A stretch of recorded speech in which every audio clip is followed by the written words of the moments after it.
Hola, muchas gracias. Estoy feliz de estar aquí con vosotros nuevamente. Espero que hayáis disfrutado el curso de ayer, la sesión de ayer. He visto mucho feedback en Twitter y me encanta. Veo que han quedado aclarados también algunos temas importantes en el Q&A que hicimos hoy, así que si no pudisteis asistir sería genial que le echaseis un vistazo a esos vídeos porque realmente han servido muchísimo para aclarar esas dudas que todavía quedaban de la sesión, de la primera sesión enfocada al estudio de palabras claves, competencia, los conceptos SEO, cómo establecer esos objetivos de nuestro proceso de posicionamiento para que sea coste efectivo, etcétera, ¿no?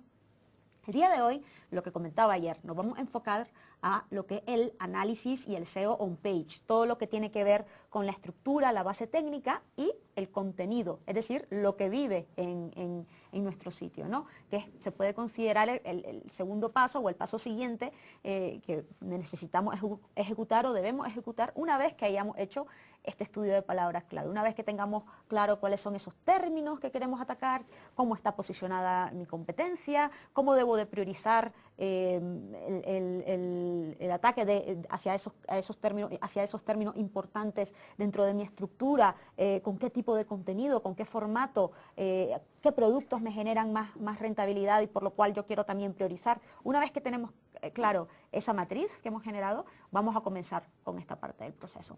Solamente para dejarlo claro, yo ya compartí el día de ayer, cuando explicaba los conceptos SEO, esta pirámide, ¿no? Donde se puede ver cómo la base de todo es el aspecto y la optimización técnica que nos va a garantizar que el robot de los buscadores va a poder acceder a nuestra web y va a poder encontrar el contenido y va a poder identificar esos aspectos, esos factores que le van a dar la relevancia a nuestras páginas, al contenido que encuentren en nuestras páginas y por otro lado la popularidad.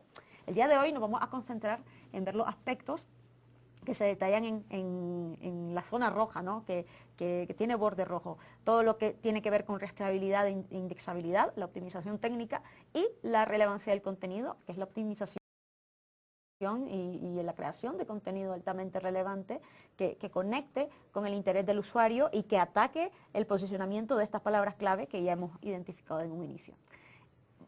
Para comenzar, a mí me gustaría compartir un documento, un recurso que he creado anteriormente, sobre el cual he escrito un artículo también, y que también ya compartí en un vídeo que se va a publicar. Sin embargo, yo creo que es importante para tener en un solo documento toda la información.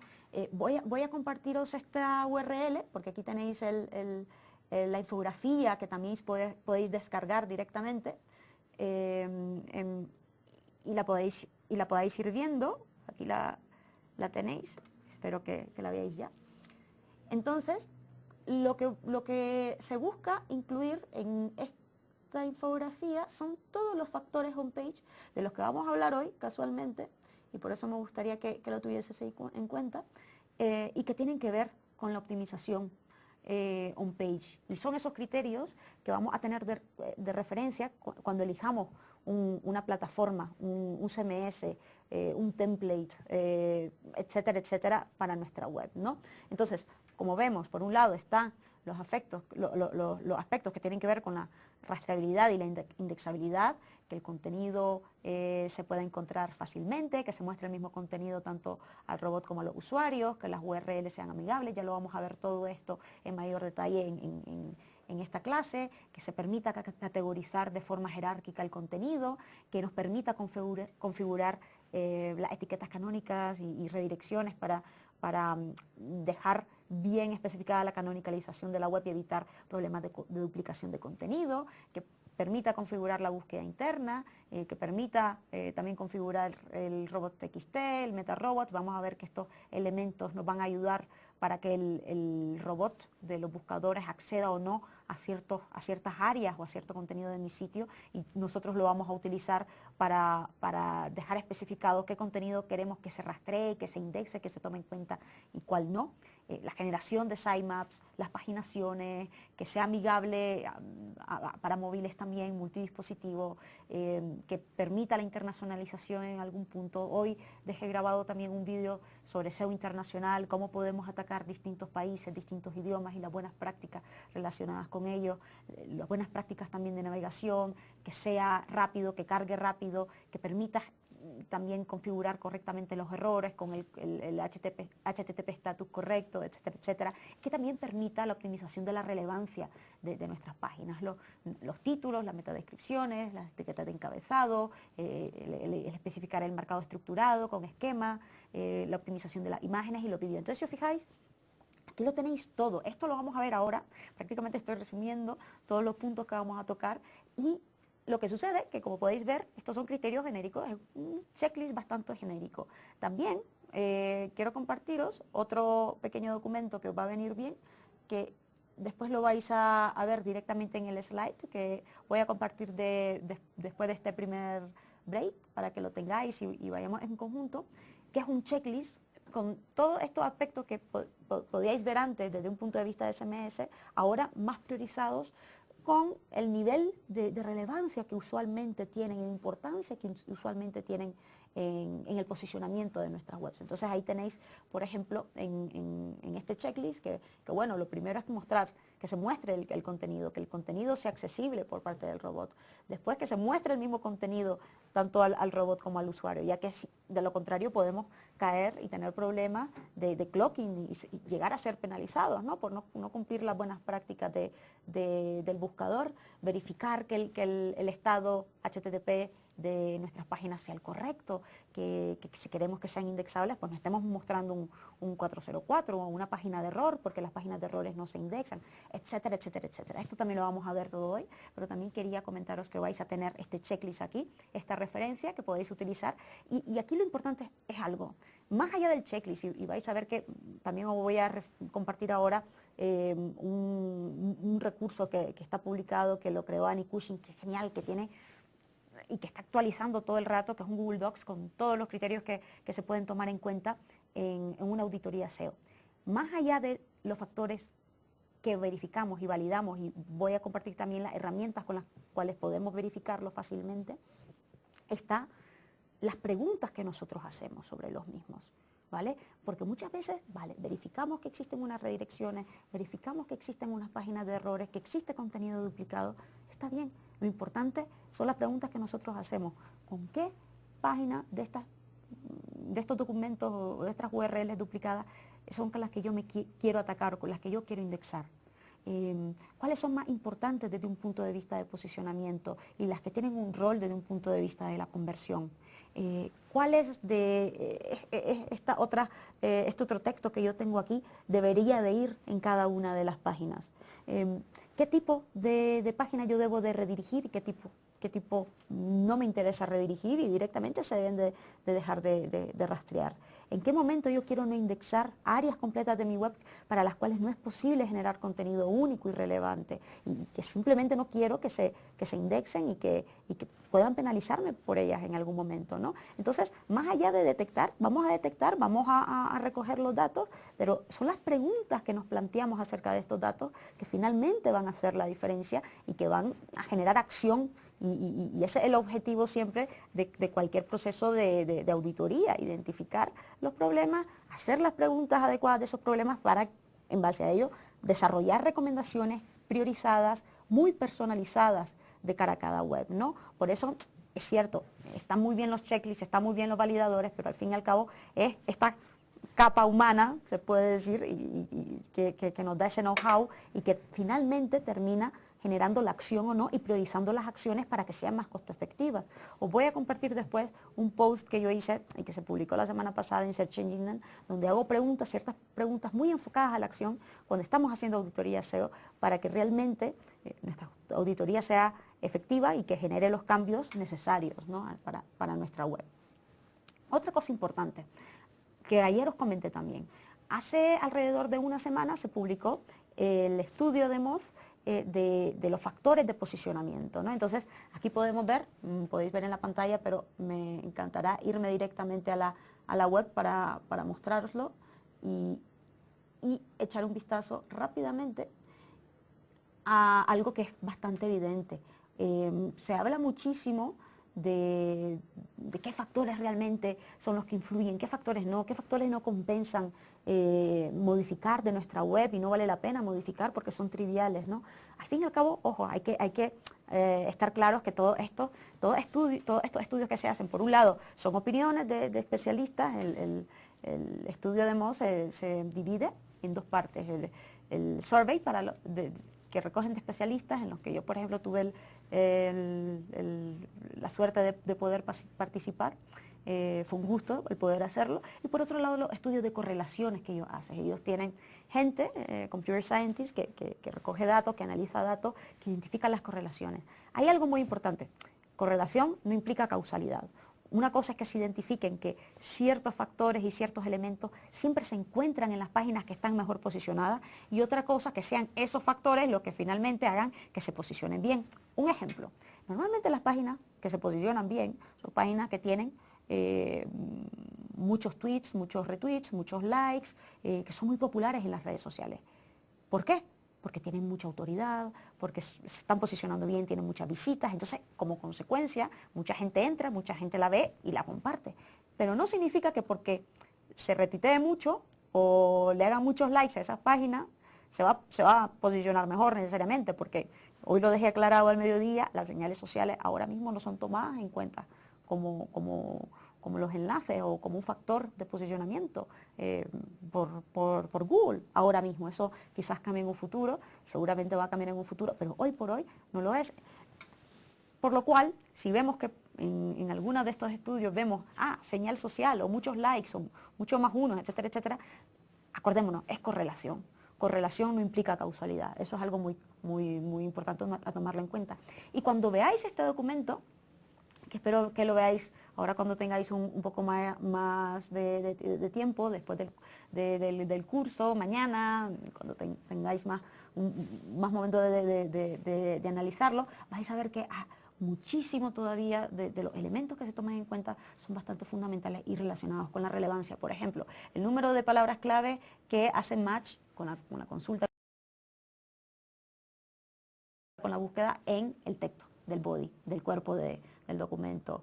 La relevancia del documento con la consulta utilizando un modelo de lenguaje, de idioma, nuevamente. Entonces, sí, definitivamente, hablamos muchísimo de la popularidad, de la autoridad, pero no hay que olvidarse de la base. No hay que olvidarse de que ese contenido que nosotros creemos tiene que ser muy relevante y atacar a esas palabras claves para las cuales nos queremos posicionar. Entonces, aquí os dejo este documento también, os voy a compartir ahora mismo como enlace para que le echéis un vistazo en cuanto tengáis un momento, y así también tengáis un poco más claro de las distintas opiniones, de los distintos estudios que se están dando ahora mismo, y estemos claros que esto va cambiando constantemente en el tiempo, ¿no? Vale, teniendo todo esto claro y estos conceptos bastante definidos y lo que nos podemos esperar o no, cómo priorizarlos y demás, lo que vamos a hacer es regresar un momento a este estudio de palabras claves que hicimos anteriormente, que hicimos ayer, y decir, vale, pues todos estos términos que he identificado que son relevantes para mi web, que yo quiero atacar, con los que yo estoy posicionado, pues mira, voy a priorizar aquellos para los que yo estoy posicionado en posición 30, en posición 20.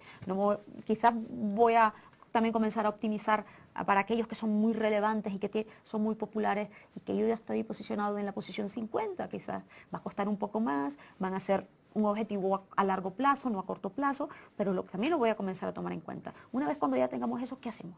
Pues vamos a identificar y a definir y a mapear cuáles de esos términos van a ser atacados por qué área de mi web.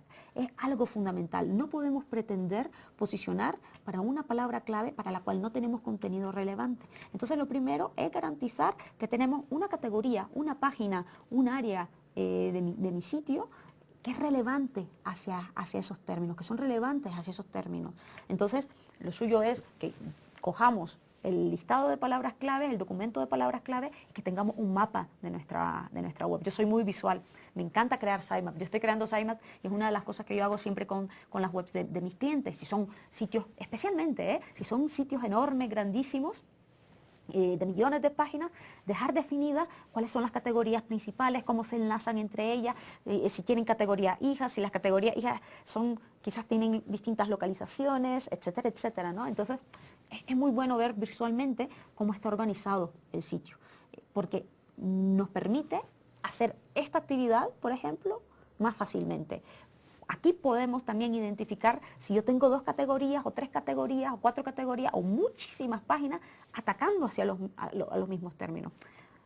Hace mucho tiempo, antes de que se lanzara el algoritmo de Panda, que es el algoritmo que comentamos ayer, ataca y se enfoca en identificar la relevancia del contenido y en filtrar ese contenido duplicado, canibalizado, que no relevante o muy pobre, para que no se posicione tan bien y de una mala experiencia de usuario. Entonces, antes de eso, mucha gente lo que hacía, y seguramente vosotros os vais a recordar, era indexar los resultados internos de los sitios web. Habían buscadores internos que generaban un montón de páginas indexables internamente. Entonces, yo me acuerdo bien de una web que iba de cursos online y entonces, por ejemplo, esa web tenía su sección de MBAs online, por ejemplo.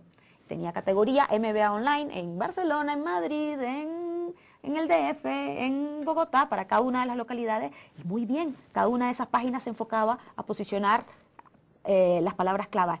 MBA online o MBA en Madrid o MBA en el DF, para cada una de las permutaciones de MBA para las cuales esta empresa quería posicionarse. Perfecto.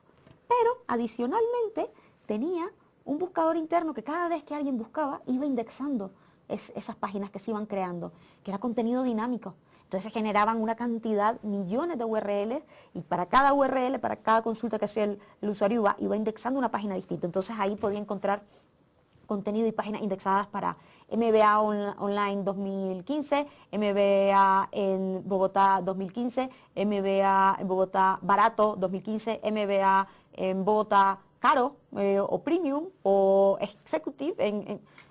Muchas de ellas, definitivamente, y la gran mayoría de ellas no tenían sentido de que fueran páginas independientes, porque atacaban el mismo tipo de búsqueda que ya atacaban las páginas estructurales de categorías, subcategorías para las cuales ya existían páginas definidas y contenidos definidos para posicionar. Entonces terminaban canibalizándose, compitiendo entre ellas, generando un problema de duplicación de contenido, dando una mala experiencia de usuario y confundiendo al buscador.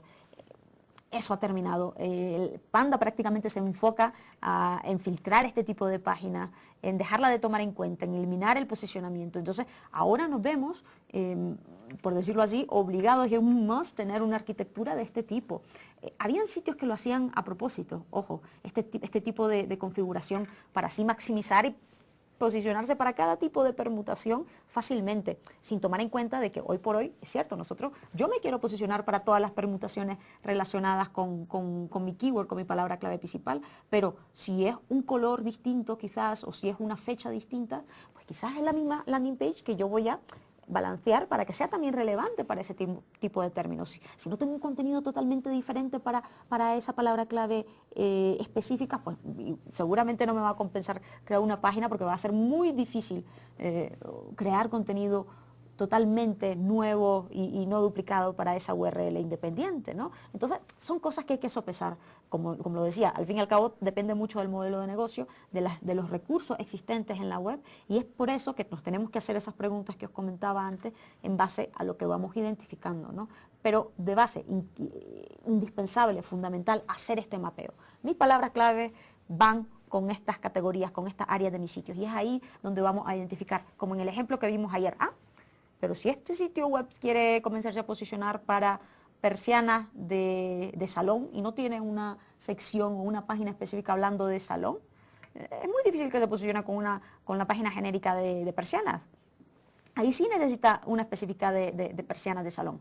Quizás no necesite una página específica para persianas de salón azules o persianas de salón rojas, porque por un lado no se buscan quizás demasiado, o si se buscan, pues yo voy a intentar optimizar esa página de persianas de salón para que sean relevantes también para los colores. Vamos a crear contenidos para ellas, etcétera, etcétera, ¿no? Porque sería muy difícil quizás crear páginas específicas para cada uno de los colores, porque era una empresa pequeñita, no es que tuviera 10.000 persianas distintas para cada color en este caso. En el caso que los tuvieras, pues genial, también se crea contenido específico e independiente para cada uno de los colores de las persianas y se indexa también y se posiciona también. Pero quiero que veáis la lógica de lo que estoy comentando porque es lo fundamental. Y después, ahora mismo, vamos a ir y ver con qué herramientas hacemos este rastreo, voy a mostraros ejemplos, pero lo importante es la lógica que hay detrás de este análisis y lo que vamos a buscar con estas herramientas. No es lanzar un crawler o lanzar un rastreador sin más, sino saber qué es lo que queremos encontrar y cómo lo deberíamos de solventar, la lógica que hay detrás de toda esta optimización, ¿no? Y a nivel de URLs y de estructura, lo que yo quiero tener es una estructura jerárquica que tenga una home, categorías, subcategorías, páginas de productos específicos, que esto se vea reflejado con una estructura de URL limpia, relevante, que no tengan parámetros sucios, que estén en el idioma que se está mostrando el contenido, para maximizar, dar todas las señales al buscador de lo que va este contenido, que es altamente relevante y que sea también visual y amigable con el usuario también, que el usuario cuando se le comparta una URL, que si mira 1, 2, 3, 4.php en la URL, pues va a decir, ¿esto de qué va? No sé, pero si mira barra nombre de la categoría, barra nombre de la subcategoría, pues ya va a saber muchísimo más fácilmente de lo que va, igual el buscador, ¿no? Más allá de las distintas áreas y categorías y subcategorías de contenidos, ¿no? Y de temáticas. Es importante, y acordaros ayer de la importancia de las oportunidades que comentaba, que podemos llegar a identificar para posicionar distintos tipos de contenido, no solamente contenido de texto, sino imágenes, vídeos también. Vamos a ver ahora cómo podemos utilizar las imágenes y vídeos también. Entonces, el siguiente paso, una vez que ya identificamos, vale, esta área va a atacar estas palabras clave, para estas otras palabras claves no tenemos ningún área, no tenemos ninguna página, vamos a necesitarlas crear, ¿vale? Lo siguiente es, ¿con qué tipo de contenido? Acordémonos que vimos con cuáles eran las páginas específicas que se estaban posicionando para ese contenido. Pues mira, quiero ver qué tipo de texto es, qué largo es ese texto de mi competencia. Si yo veo que mi competencia se está posicionando con un texto de, por ejemplo, 3.000 palabras, pues mira, y hay un patrón ahí, y veo que las 5 primeras páginas o las 10 primeras páginas es puro texto de 1.000 palabras, muy relevante, artículos muy largos, por ejemplo, o páginas de productos que muestran muchísimo contenido, pues mira, yo voy a necesitar ser muy relevante también. Yo no puedo pretender pasarles por encima a esas páginas con 4 líneas de texto. Está claro que no voy a llegar a ser más relevante así. Esa es la realidad, ¿no? Pero yo necesito identificar esto. Y necesito identificar si en algún momento mi competencia se está posicionando con vídeos, con imágenes, quizás con recursos que se muestran externamente con PDFs o que requieren registro, pero que también se muestran en texto, identificar con qué formato de contenido, porque esto a mí me va a dar una idea, y este es el punto, para crear mi estrategia de contenido, para establecer qué estrategia yo voy a implementar, cómo voy a conectar con el usuario. Esto también tiene que ver después con el proceso y las campañas de link building que vamos a ver mañana. Cómo no es solamente un contenido que va a ser identificado como relevante por el buscador, sino que al usuario le va a encantar, va a satisfacer al usuario, va a conectar con el usuario y al usuario le va a encantar tanto que lo va a compartir y no va a enlazar. Entonces, esta es la lógica. Necesitamos por eso identificar el tipo de contenido, el formato de contenido, más allá únicamente de, vale, es esta página que tiene que estar optimizada para este texto, sino además con qué tipo de texto, qué tan largo tiene que ser, con qué características, qué es lo que le está dando mejor resultado a la competencia ahora mismo y tomarlo como referencia en el proceso de optimización y de creación de contenido que vamos a hacer. Algo fundamental también, que viene muy de la mano con esto de cada página tiene que mostrarse a través de una sola URL y una pieza de contenido por página. Cuidado, y lo hablábamos ayer, lo del scroll infinito, y ahora mismo vamos a ver un poco de las buenas prácticas que Google tiene para ellos, ¿no? Pero esto es indispensable. No podemos pretender ser relevantes con una sola página para todos. Yo he visto lo típico en muchas agencias de diseño, etcétera, etcétera, donde me gusta mucho demostrar lo bonito que son los efectos, por ejemplo, del Ajax o de ciertos scripts y demás, pero cuidadín, tenemos que garantizar que este contenido no solamente sea indexable y que se vea en el caché del buscador, después vamos a ver ejemplos de esto, sino que además que cada pieza de contenido, cada categoría y subcategoría se aloje en su URL específica, porque entonces si no vamos a tener una homepage, una página de inicio, con el equivalente al contenido de una web que debería de tener, yo qué sé, 100 páginas internas. Y la homepage no puede ser relevante para 100 temas distintos o 100 categorías distintas. No es así, no funciona de esa forma. Entonces, cuidado con eso. Hay formas, y os voy a dejar aquí un preview un poco de lo que hace Quartz. Entonces, no hay excusa. Hay formas de hacerlo, hay buenas prácticas de generar. Ups, perdón, que se me ha ido otra web que no debería. Aquí, QZ, perdón. Vámonos aquí a ver, por ejemplo, fijaros en la URL, aquí en el browser. Fijaros, aquí yo veo la home, ¿vale? Las distintas historias, perfecto. ¿Qué pasa si yo vengo y entro a cualquiera de estas historias en particular? Entro a una URL específica. ¿Lo veis? Vale, yo veo la historia, perfecto. Está muy bien, y si os fijáis, voy cambiando de historia. No estoy pinchando en ningún enlace para irme a una historia distinta de la que estaba viendo internamente. Las paginaciones entre las historias se están dando con este efecto de scroll infinito, si os fijáis. Y si os fijáis aquí en el browser, en el navegador, yo sigo scrolleando y se va cambiando la URL. ¿Ya visteis? Va, acaba de cambiar. Genial. Y aquí, nuevamente, acaba de cambiar. Entonces, si os fijáis, de esta forma yo tengo el efecto chachi que le quiero dar a mis usuarios del scroll infinito, por un lado, pero por otro lado, estoy mostrando cada pieza de contenido en una URL específica. No intento mostrarlo todo a través de una sola URL, porque entonces Google no sabría para qué posicionar esa URL, tendría demasiado contenido, sería una URL súper pesada también, no sería beneficiosa en ningún sentido, ¿no? Entonces, vamos a ver después cuáles son las buenas prácticas y más ejemplos para hacer esto, para su implementación. Pero quiero que quede claro, este es uno de los escenarios. Existen muchos más escenarios cuando se generan este tipo de errores. Por ejemplo, cuando tenemos una versión HTTP y HTTPS y se está mostrando exactamente el mismo contenido con las dos versiones. Yo tengo HTTP, por ejemplo, aleidasolis.com, HTTPS, aleidasolis.com y se muestra exactamente el mismo contenido. Mal. Yo tengo que mostrar cada pieza de contenido a través de una sola URL. Lo mismo con las versiones con www y sin www. Yo quiero identificar y definir una con la que voy a trabajar y redirigir desde la versión sin W a la versión con W o viceversa, me da igual. Pero quiero dejar definida una y mostrar mi contenido solamente a través de una.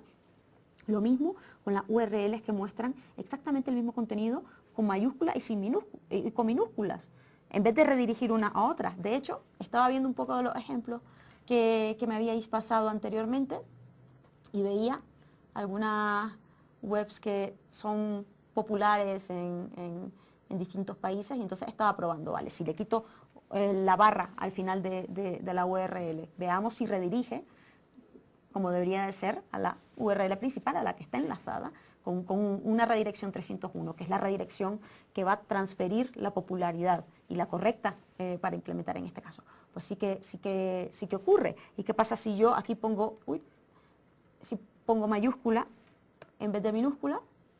¿Se redirige? No se redirige, pero genera una página de error con un HTTP status 404, así que no se indexa. Perfecto, no se genera contenido duplicado. Pueden haber casos que no sea necesariamente así. Por ejemplo, vemos que aquí Falabella, en este caso la URL de tablet, se está utilizando mayúscula y está enlazando a esta URL con mayúscula. ¿Qué pasa si yo la cambio con minúscula? ¿Redirige o no? ¿O se sigue mostrando el mismo contenido? ¿O genera una página de error? Veamos. En este caso se sigue indexando, se sigue mostrando el HTTP status. Aquí lo verifico, si os fijáis es una extensión que es muy útil que os recomiendo que instaléis, que se llama Ajima Redirect Pack para Chrome y os muestra el HTTP status de cualquier página que estéis viendo y si hay redirecciones y demás. Entonces si os fijáis lo he cambiado de mayúscula a minúscula y sigue apareciendo. Eso no está bien. Veamos si esta página está canonicalizada a la principal. Vamos después a entrar más en detalle de qué se trata esta etiqueta canónica y cómo funciona, ¿no? La etiqueta en este caso está aquí y a nivel general funciona apuntando, o debería de apuntar, a la versión original de cada URL. Así se le señala a Google y se le dice, oye, mi versión, yo no estoy redirigiendo por alguna razón, pero mi versión original es esta otra, a mí no me indexes, indexa mi versión original, y esto lo está haciendo aquí, y lo está haciendo bien, porque tiene aquí la versión de esta misma URL con la mayúscula, ¿no? Pero sí, podemos ver cómo se deberían de tratar estos escenarios. Vamos a adentrarnos en distintos escenarios y vamos a mostrar un ejemplo de crawling después para que veáis de forma más detallada, ¿no? Con las herramientas cómo se identifican estos problemas. Pero podéis ver, muchas veces no se hace a propósito, ¿eh? y esa es la parte compleja. Desgraciadamente, muchas veces dejamos la configuración que viene por defecto en los CMS, no configuramos nada de eso, hacemos migraciones, no modificamos y generamos problemas de duplicación de contenido simplemente porque no ha habido una optimización técnica por detrás. Muchas veces, y he conocido casos de webs que han sido penalizadas por Panda por este tipo de casos, de duplicaciones de contenido que se generan con estructuras paralelas de URLs que no redirigen unas a otras, que no canonicalizan unas a otras, por ejemplo. Y no era algo que habían hecho a propósito, simplemente había sido un poco de desidia de nunca optimizar y nunca preocuparse por hacer SEO. Entonces, el SEO técnico también, así como el inbuilding que vamos a ver mañana, se tiene que hacer y se puede hacer, o debería de hacerse de forma también defensiva, ¿no? Como un backup, y garantizar de que mi web realmente accesible, rastreable, indexable por el buscador. Y como podemos ver, se pueden generar muchísimos escenarios que después vamos a ver más ejemplos con más detalle. Pero aquí lo veis claramente. Se pueden hacer las cosas bien, siempre. Hay siempre alternativas, hay siempre un balance, hay siempre mecanismos para hacer las cosas bien, dejando efectos y dejando ciertos elementos que muchas veces por diseño pues, generan una cierta dificultad en la optimización. Sin embargo, es posible hacerlo. Vamos ahora a ver algunos ejemplos y quiero compartir con vosotros y antes de ver estos ejemplos y hacerlo más accionable, instalando ciertas herramientas. Hay 3 herramientas, 3 crawlers que ya os había compartido y que aquí os estoy mostrando nuevamente. Screaming Frog. Screaming Frog se instala, tiene instalador tanto para Mac como para PC. Es gratuito y permite rastrear hasta 500 URL gratuitamente. Voy a mostrar cómo se utiliza, cómo podéis identificar estos factores que he comentado antes y más factores, cómo podéis guardar la información y cómo podéis conectar. También conecta con Google Analytics, está muy bien porque identifica información de Google Analytics. Y por otro lado tenemos otros softwares que estos no son, estos no se necesitan instalar, estos funcionan en la nube. OnPage, que además ofrece una versión en español, si podéis ver, la homepage está en español también. Y por otro lado también ofrece una versión gratuita para un sitio web, creo que era menos de 100 páginas quizás, una web pequeñita para probar las funcionalidades. Os voy a mostrar porque me gustan mucho los tipos de informes que tiene esta herramienta, son muy accionables, son muy visuales, facilitan muchísimo el análisis. Al fin y al cabo nosotros podríamos hasta verificar de forma manual, sería un poco difícil, un poco coñazo, habría que decirlo, y lo que hacen en los rastreadores es automatizar este tipo de recolección de datos, ¿no? Y eso es lo que buscamos. Pero si además nos dan esa capa para hacer o generar que los datos sean accionables lo más fácil posible y nos minimizan nuestro trabajo o nos salvan trabajo, pues mejor que mejor, ¿no? No esperemos que nos haga todo el trabajo de análisis, que eso lo tenemos que hacer nosotros priorizando y alineando con los objetivos que queremos crear.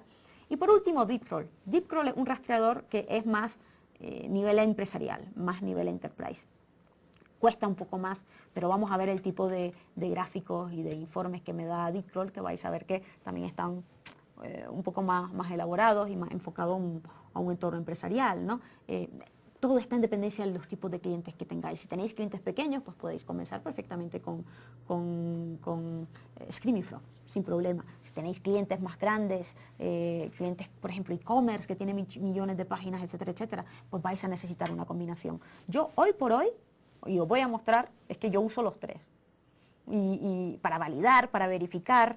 Vais a ver que existen configuraciones que son un poco distintas y que unos me van a dar datos que otros no. Por ejemplo, Screaming Frog me da datos de optimización de imágenes y Deepcrawl no me lo da. Desgraciadamente. HomePage tiene otras funcionalidades muy visuales para identificar el entrelazado interno de mis páginas. Eso lo vamos a ver ahora. Mientras tanto, espero que ocupéis estos minutos de receso que vamos a tener ahora para instalar esta herramienta, en el caso que no lo hayáis hecho, porque espero que esta parte ya de la sesión sea muchísimo más práctica y comencemos a verificar y a cacharrear con nuestras propias webs. Muchas gracias.